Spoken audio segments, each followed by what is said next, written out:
ପାଗ ଦେଖିକି ତ ବର୍ଷା ଉଠଉଛି, ଯୋଉ ଯେତିକି ଖର୍ଚ୍ଚ ହେଇଛି ବି ମାନେ ମାଟିରେ ମିଶିଲା ଭଳିଆ ଲାଗିବ। ସେଇ ହିସାବରେ ଆମେ ବାଧ୍ୟ ହେଇକି ତରବରରେ ଧାନ କାଟିବା ପାଇଁ ପ୍ରସ୍ତୁତ ହଉ। ଟିକେ ଟିକେ କଞ୍ଚା କଞ୍ଚା ରହିଛି ଧାନ।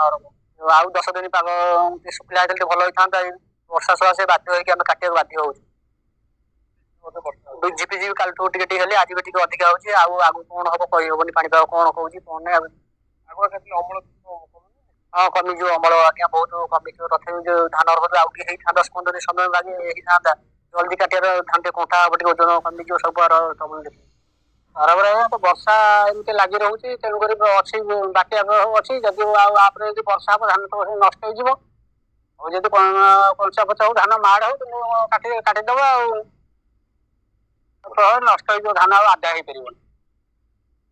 ଧାନ ଯାହା ହେଇଛି ଗୋଟେ ପ୍ରକାର ଭଲ ହେଇଛି ଧାନ। ଆଉ ରହିଲେ ଧାନ ଖରାପ ହେଇଯିବ, ଆଉ ଆଦାୟ ହେଇପାରିବନି ଧାନ। ତେଣୁକରି ଆମେ ତରବରରେ କାଟି ଦଉଛୁ। କାଟିବା କଥା ଆଉ ସେ ଚିନ୍ତା ଆଉ ଯଦି ବର୍ଷା ଆସିଯିବ ତାହେଲେ ଆଉ ଆମେ ଆଉ ଧାନ ଆଉ ଆଦାୟ କରିପାରିବୁନି। ଆଉ ସେଥି ଚିନ୍ତା ଆଉ ବର୍ଷା ହଉଛି, ଝିପ୍ ଝିପ୍ ବର୍ଷା ହଉଛି। ଧାନ ନଷ୍ଟ ହେଇଯିବ, ଆମେ ପୁଣି ଖାଇବୁ କେମିତି? ଧାନ ବୋହିକି ନେଇଗଲେ, ଆମେ ସାଇକେଲରେ ବୋହିକି ନେଇଗଲେ ଆମେ ଖାଇବୁ ନା। ଧାନ ନଷ୍ଟ ହେଇଗଲେ ଆମେ ଖାଇବାକୁ ପାଇବୁ ମଙ୍ଗଳପୁରରୁ। କେତେ ଚାଷୀ ଅଛନ୍ତି, କାହାର କେତେ ଅଛି, ନଷ୍ଟ ହେଇଯିବ। ଆମେ ସେଇଥିପାଇଁ ପରିଶ୍ରମ କରି ସାଇକେଲରେ ବୋହି ନେଇ ଯାଉଛୁ। କଷ୍ଟ ହଉଛି, ଆମେ ଏତେ କଷ୍ଟରେ କରିଛୁ, ଆମକୁ ଭାରି କଷ୍ଟ ହଉଛି। ବର୍ଷା ହେଲେ ବାଧୁଛି।